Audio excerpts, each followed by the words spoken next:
बिस्मिल्लाहिर्रहमानिर्रहीम। अस्सलाम वालेकुम स्टूडेंट्स, मैं आपको इकोनॉमिक्स की क्लास में खुश आमदीद कहती हूँ। हम इस वक्त चैप्टर नंबर 18 पे हैं और पिछले लेक्चर में हमने डिस्कस किया था 5 साला मंसूबों के बारे में कि जब से पाकिस्तान बना उससे लेकर उस वक्त से लेकर अब तक पाकिस्तान में किस तरह से माशी मनसूबाबंदी की गई। हमने ये जायज़ा लिया कि सबसे पहले जब पाकिस्तान वजूद में आया, सबसे जो पहला प्लान था उसको हम कोलंबो प्लान के नाम से जानते हैं। सबसे वो पहला प्लान था जो पाकिस्तान में बना था। उसके बाद 8 5 साला मंसूबे बने, जिसमें तकरीबन सिर्फ दूसरा 5 साला मंसूबा ऐसा था जो कि कामयाब हुआ। बाकी मंसूबों में किसी न किसी वजह से नाकामी हुई। जैसे 1965 में पाकिस्तान की जब इंडिया से जंग हुई, वो मंसूबा भी तब नाकाम हो गया।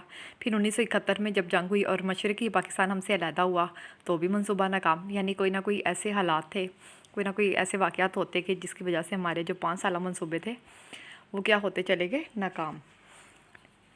तो आज फिर हमने ये भी पढ़ा कि पाकिस्तान में जो सालाना तरक्याती प्रोग्राम थे वो कब कब बनाए गए, कब कब वो बनाए गए, कब कब मार्शल लॉ लगा या जो भी हुआ, मुल्क में जो भी अप्स एंड डाउन्स आए उसको हमने पिछले लेक्चर में बहुत डिटेल से डिस्कस किया। आज का हमारा टॉपिक है पाकिस्तान में ज़रूरी शोबे के मसाइल।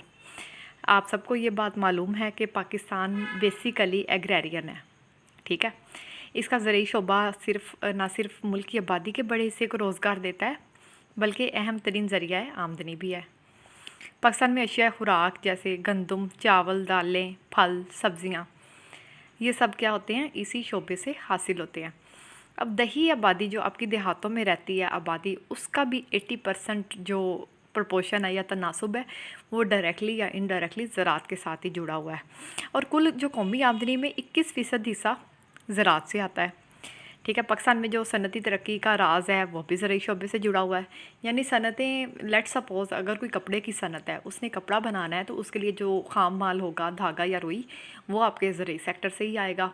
यानी जो ज़राअत भी है वो ज़रूरी सेक्टर के लिए एक बेस के तौर पे काम कर रही है, ठीक है। और कई ज़रूरी अजनास है जैसे चावल हो गए, कपास, फल वगैरह पाकिस्तान बरामद करता है और ज़रिए मुबादला हासिल करता है। तो इन्हीं फैक्टर्स को मद्देनज़र रखते हुए हम ये बात कह सकते हैं कि जो ज़राअत है वो मुल्क की मईशत के लिए रीढ़ की हड्डी की हैसियत रखती है। लेकिन हमारी बदकिस्मती ये है कि मईशत का बुनियादी शुबा होने के बावजूद ये ज़राअत अभी तक क्या है, पसमानदा है। इसमें कुछ ऐसे नकाइस और कमज़ोरियाँ हैं जिसकी वजह से हमारी जो ज़रूरी पैदावार है वो क्या है, कम है। और ज़रूरी मुल्क होने के बावजूद हम अभी तक भी खुराक में खुद कफ़ील नहीं हो सके, ठीक है। पाकिस्तान में जो ज़रूरी शोबे के मसाइल है वो ये हैं। सबसे पहले है फ़ी एकड़ पैदावार की कमी, कि हमारी ज़राअत का सबसे अहम मसला है कि जो हमारी पैदावार है वो तरक्की याफ्ता ममालिक के मुकाबले में क्या है, बहुत कम है फ़ी एकड़ पैदावार। अगर हम दुनिया के ममालिक की बात करें तो उनसे मुआवजा करें तो हमें ये पता चलता है कि पाकिस्तान में गंदम, चावल, कपास, गन्ने, मकई, तंबाकू वगैरह की फ़ी एकड़ पैदावार दुनिया के जो भी ममालिक हैं जैसे अमेरिका, कनाडा, जापान, टर्की, इसके मुकाबले में क्या है, बहुत कम है। इसकी मल्टीपल रीज़न हो सकती हैं, लेकिन हमें माशी तरक्की के लिए अब हमारे पास क्या बचता है, हमारे लिए ये ज़रूरी है कि फ़ी एकड़ पैदावार में इजाफ़ा किया जाए किसी न किसी तरीके से, ताकि हमारी कौमी आमदनी बढ़ सके। और दूसरा मसला क्या है, खुराक की किल्लत। पाकिस्तान का दूसरा अहम ज़रूरी मसला क्या है, खुराक की किल्लत। पाकिस्तान में हालांकि ज़्यादातर रकबे पे ज़रिए अजनास की काश्त होती है, लेकिन हमारी जो पॉपुलेशन रेट है वो बहुत तेज़ी से बढ़ रही है। और बढ़ती हुई आबादी की वजह से जो हमारे मौजूदा वसाइल हैं वो इन चीज़ों को पूरा नहीं कर पाते।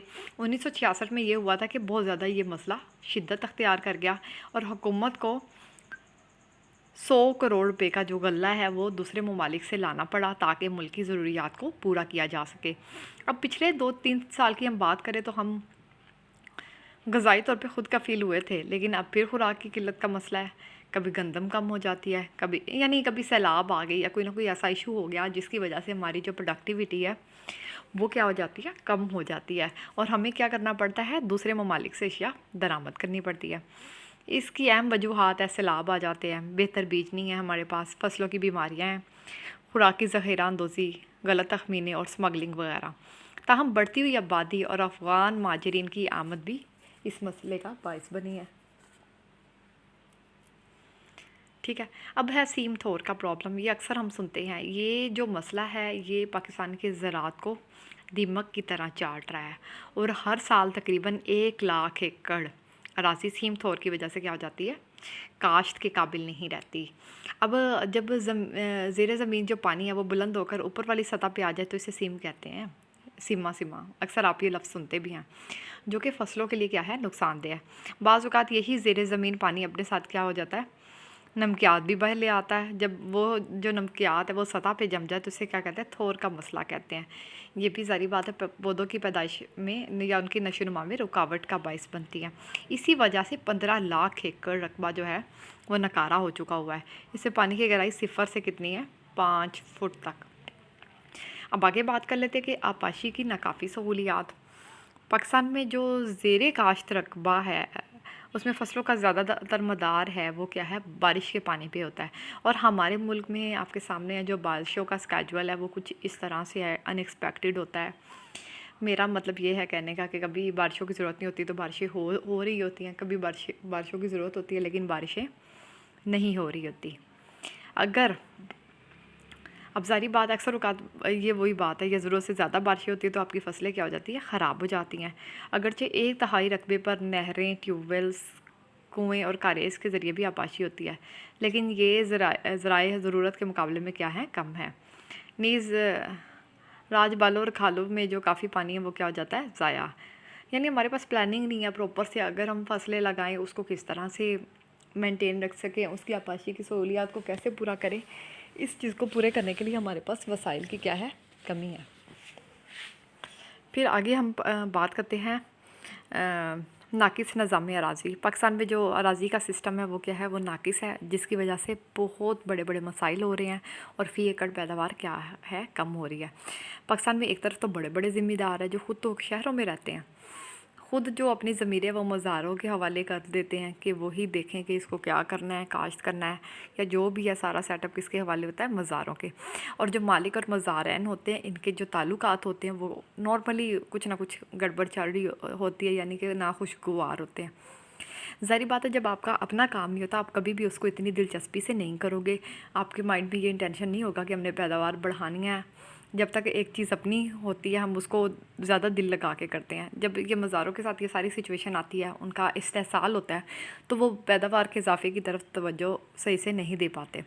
نظام معیشت اراضی کی خود کاشتکاری ہے, لیکن جو لوگ زمینوں کے مالک تو ہوتے ہیں وہ زمینوں کو کاشت کرتے ہیں لیکن ان کی ملکیت بڑی کم ہے. یعنی ان کے پاس اتنے وسائل نہیں ہوتے کہ وہ جدید طریقہ کاشتکاری اختیار کر کے پیداوار کو بڑھائیں, تو جس کی وجہ سے فی ایکڑ پیداوار کیا ہے, کم. اور تیسری صورت میں مزارعین کی ہے جو کہ حکومت یا بڑے فارموں کی زمین کو کیا کرتے ہیں, کاشت کرتے ہیں. چونکہ یہ زمینوں کے خود تو مالک نہیں ہوتے اس لیے وہ اس کے ساتھ کام بھی نہیں کریں گے, لہٰذا فی ایکڑ پیداوار کیا ہو جائے گی, کم ہو جائے گی. اب ہے قلت سرمایہ. یہ بہت بڑا مسئلہ ہے انڈر ڈیولپڈ کنٹریز کے لیے, ٹھیک ہے نا. آمدنیاں یہاں پہ کم ہیں تو لوگوں کے پاس وسائل نہیں ہوں گے. یعنی لوگوں کے وسائل صرف اتنی ہیں کہ وہ اپنی بنیادی ضروریات کو ہی اچھے سے پورا کر پائیں. جب اپنی ضروریات مشکل سے پوری ہوتی ہے تو بچتے نہیں ہوتی, بچتے کیا ہونی ہوتی ہے بلکہ الٹا انسان مقروض ہو جاتا ہے, اور یہ قرض تو اپنی زندگی میں وہ کیا ہے وہ نہیں اتار پاتا, وہ اس کا بوجھ اس کے وارثوں میں کیا ہو جاتا ہے, منتقل. یعنی ایک کہاوت ہے یہاں پہ بھی دی ہوئی ہے کہ دادے کا قرض کا بوجھ پوتا اتار رہا ہے, ٹھیک ہے. یعنی کہ وہ ایسا جب بندے کی آمدنی ہی زیادہ نہیں ہوگی وہ قرضوں کے بوجھ تلے دبتا چلا جائے گا. لہٰذا جو مالی وسائل کی کمی کی وجہ سے عمدہ بیج نہیں ہے, کیمیائی کھاد یا جدید آلات کو خریدنے کی کیپیسٹی اس کے اندر نہیں ہے, بیمار مویشیوں کا علاج نہیں کرا سکتا, کیڑے مار ادویات نہیں خرید سکے گا, آبپاشی کے لیے وہ ذاتی ٹیوب ویل نہیں افورڈ کر سکے گا. ان عوامل کی عدم دستیابی کی وجہ سے کیا ہوتی ہے, پیداوار کم رہ جاتی ہے. کیونکہ جو تجارتی بینک ہے وہ زرعی قرضے کے اجرا کے لیے ضمانتیں طلب کرتی ہیں. یعنی بینک نے جب بھی آپ کو قرضہ دینا ہے اس نے بطور ضمانت کوئی آپ کی پراپرٹی یا کوئی نہ کوئی چیز رہن رکھنی ہوتی ہے. اور جو چھوٹے لیول کے کاشتکار ہوتے ہیں ان کے پاس اتنی پراپرٹی یا اتنی جائیداد یا کوئی ایسی چیز نہیں ہوتی کہ وہ اس کو گروی رکھوا کے قرضہ لے سکیں. ظاہری بات ہے جب ان کے پاس وسائل نہیں ہوگے تو قرضہ کیسے لیں گے. جب قرضہ نہیں ملے گا تو بہتر طریقے سے کاشتکاری نہیں کر پائیں گے, تو پیداوار کیا رہ جاتی ہے, کم. अब है गैर माशी कित्तात। पाकिस्तान का जो कानूनी वरासत है, ज़ाहिर बात है जब बाप से बेटों में ज़मीन मुंतकिल होनी है वो डिवाइड हो जाएगी। जो फ़ीकस रकबा है वो कम से कम हो जाता है और ये कित्तात क्या है, मुख्तलिफ़ जगहों पे बिखरे हुए होते हैं। इसलिए ज़मीन का जो इंतशार और बिखरावट का मसला भी हमारे पास है। अब ज़ाहिर बात है जब आपके पास एक छोटा सा टुकड़ा काश के लिए होगा, उसके ऊपर आप जदीद तरीक़ा काश्तकारी अडॉप्ट नहीं कर पाते और जो पैदावार है वो क्या रह जाती है, कम। ज़रिए दादो शुमार के मुताबिक 30% जो काश्तकार हैं उनके पास रकबा मलकियत 12.5 एकड़ से भी कम है और 30% के पास 12.5 एकड़ से 25 एकड़ के दरमियान है, जबकि 18% ज़मींदारों की जो मलकियत में है 50 एकड़ से 150 एकड़ तक अराज़ी है। ठीक है, लिहाजा इन गैर माशी कित्तात की जो देखभाल है और जदीद आलात का इस्तेमाल बहुत मुश्किल है। जब आपके पास जदीद आलात नहीं होंगे तो पैदावार में इजाफ़ा करना और मुश्किल हो जाएगा। फिर है सैलाब और ज़मीन का कटाव। पाकिस्तान में अक्सर औक़ात हमें पता है कि बारिशें हैं वो अनस्केड्यूल्ड होती हैं, कभी नहीं प्लान होती बारिशों की पेशगोई, लेकिन बारिशें बहुत ज़्यादा हो जाती हैं तो जिसकी वजह से सैलाब आ जाते हैं। जब सैलाब आते हैं तो एक तो लाखों एकड़ अराज़ी है वो ज़ेरे आब आ जाती है, उस पे जो खड़ी फसलें हैं वो क्या हो जाती हैं, ख़राब, और बाज़ औक़ात जिन्स के ज़ख़ीरे को भी क्या हो जाता है, नुकसान होता है।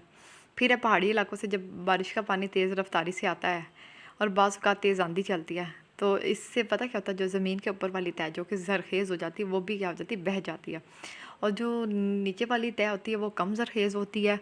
उस तय पे रहते हुए पैदावार को बढ़ाना मुश्किल होता है। ये इसको कहते हैं कि सैलाब की वजह से आपका जो ज़रख़ेज़ हिस्सा है वो पानी में बह जाता है, जिसकी वजह से जो बाकी का हिस्सा बचता है वो इतना फर्टाइल नहीं होता, जिसकी वजह से पैदावार क्या हो जाती है, कम। एक अंदाजे के मुताबिक अब तक पाकिस्तान में कटाव की वजह से 1 करोड़ 20 लाख एकड़ अराज़ी क्या हो गई है, मुतासिर।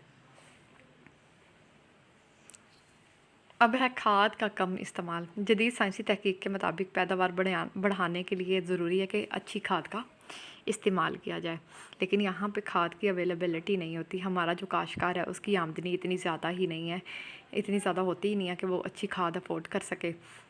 वो क्या करते हैं, जो मवेशियों का गोबर होता है वो भी खाद का काम करता है, लेकिन हमारे देहात में ये जलाने के काम आता है। ठीक है, आपने अक्सर देखा होगा वो गोल गोल बना के ना अक्सर गांव में जाए तो लगी होती है दीवारों पे। ठीक है, तो ये लोग उसको ईंधन के तौर पे, जलाने के तौर पे काम करते हैं, हालांकि ये गोबर खाद का काम भी दे सकता है। वही माहिरीन का ये कहना है कि अगर पाकिस्तानी काश्तकार खाद का मुनासिब इस्तेमाल करे तो पैदावार 40 से 50% तक बढ़ सकती है। फिर अगला मसला आ गया अच्छे बीजों की कमी। वही बात कि हमारे पास अच्छे बीज नहीं है या हमारे पास वसाइल ही नहीं है कि हम उम्दा या मेयारी बीज ख़रीद सकें। वो ज़ाहिर बात है प्रेफर करते जो बीज नज़दीक अवेलेबल है उसको ही ख़रीद लेता, क्योंकि वो बाज़ार से अच्छा बीज ख़रीदने की सलाहियत नहीं रखता। जब बीज घटिया इस्तेमाल होगा तो पैदावार भी नहीं बढ़ेगी। फिर नेक्स्ट है कि फ़सलों की बीमारियाँ। एक अंदाजे के मुताबिक जो हमारी ज़रूरी शोबे की 15 से 20% पैदावार है वो कीड़े मकोड़े और फसलों की बीमारियों की वजह से क्या हो जाती है, मुतासिर होती है। लिहाजा मुनासिब अद्वियात, स्प्रे और दीगर इक़दाम से इनका इंसदाद ज़रूरी है, यानी इनको कवर अप किया जाए। ख़ास तौर पर कपास, चावल, गंदम, चने, बगात और गन्ने की फसलों को क्या किया जाए, बीमारियों से बचाना ज़रूरी है। फिर है कमज़ोर और लागिर जानवर। काश्तकारी के लिए जो भी बैल, ऊँट, भैंसे या जो भी जानवर है वो इस्तेमाल होते हैं वो क्या कमज़ोर होते हैं, लागर होते हैं, और जो दूध देने वाली गाय भैंसें होती हैं इनकी इस्तात भी क्या होती है, काफ़ी पस्त होती है। इन्हें सेहतमंद बनाने के लिए अच्छा चारा चाहिए होता है और हस्पतालों की तादाद भी कारकर्दगी बढ़ाने की ज़रूरत है। ठीक है, फिर है काश्तकार की जहालियत और लापरवाही।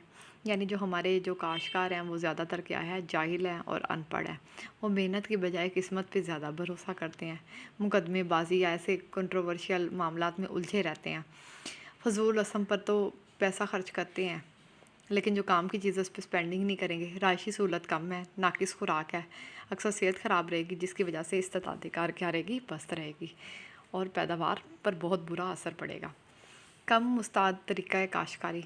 पाकिस्तान के ज़रिए शोबे मशीनों का इस्तेमाल और काश्तकारी के लिए जो आमतौर पर औज़ार इस्तेमाल किए जाते हैं वो क्या हैं, पुराने हैं। جدید ٹیکنالوجی سے واقفیت نہیں ہے. اگر جدید ٹیکنالوجی ہے تو کاشتکار کے پاس اتنی صلاحیت ہی نہیں ہے کہ وہ جدید ٹیکنالوجی سے والی چیزوں کو خرید سکے. ٹھیک ہے. اب وہ پرانے اور خستہ حال طریقے ہی یوز کرتے ہیں، جو ان کی پرانی ٹریڈیشن یا روایات چل رہی ہوتی ہیں وہ اس کے مطابق ہی کیا کر رہے ہوتے ہیں، کاشتکاری کرتے ہیں. تو اس سے یہ ہوتا ہے کہ آپ کی پیداوار نہیں بڑھتی. پھر ہے سیاسی عدم استحکام. یہ بھی بہت بڑا معیشت کے لیے دھچکا ہوتا ہے کہ جب آپ کا ملک معاشی طور پہ سٹیبل نہ ہو تو آپ کی معیشت کو بھی بڑے مسائل دیکھنے پڑتے ہیں. ہماری حکومتیں آئے روز بدلتی ہیں. 1965 میں جنگ ہوئی، پھر 1968 میں ہنگامے ہوئے، 1970 میں مشرقی پاکستان علیحدہ ہوا، 1977 میں مارشل لا لگ گیا، اور ابھی اس کے بعد بھی ابھی بھی اتنا سٹیبل نہیں ہے. 1999 میں پھر پرویز مشرف کا مارشل لا اور ایمرجنسی پلس، یعنی ملٹیپل ایسے اقدامات ہوئے جس کی وجہ اب ظاہری بات ہے جب ایک حکومت کوئی پالیسی سٹارٹ کرتی ہے وہ امپلیمنٹیشن ہوتی ہے اس کی. جب حکومت نہیں آئے گی وہ اس پالیسی کو لے کے نہیں چلے گی، وہ اس پالیسی کو بدل دے گی، جس کی وجہ سے بہت زیادہ خسارہ پڑ جاتا ہے. غیر منظم زرعی منڈیاں. ایک طرف تو فی ایکڑ ہماری پیداوار کم ہے، دوسری طرف ظاہری بات ہے ہماری منڈیاں یا ہماری چیز کی کوالٹی ایسی نہیں ہے. جو کاشتکار ہے وہ بیچارہ اپنی فصلوں کی صحیح قیمت ہی نہیں لے پاتا. پھر ہے نیم ترقی یافتہ ذرائع نقل و حمل. جو آپ کے ذرائع نقل و حمل ہے وہ کیا ہے، نیم ترقی یافتہ ہے. ٹھیک ہے.